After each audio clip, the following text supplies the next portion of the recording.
আজকে একটা নতুন রেসিপি আপনাদের সাথে শেয়ার করতেছি, যা পোলাও কিভাবে রাঁধে।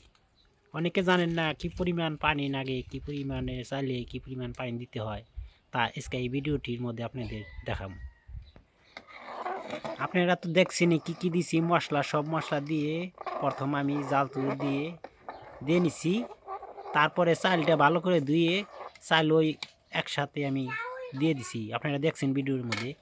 কিন্তু 100 চালে 150 পানি, ওই অনুযায়ী যত পরিমাণ চাল হইব ততই পানি বেশি হইব।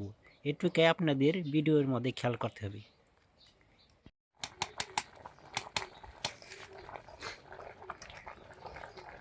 পোলাও কিন্তু শেষের দিকে পরে কিছু পরিমাণ পানি রেখে রেখে পোলাওটা নামাইতে হবে।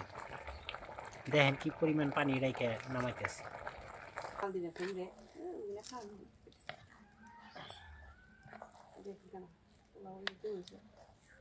কাটকো ওই খেলা করতে ঠিকই আছে।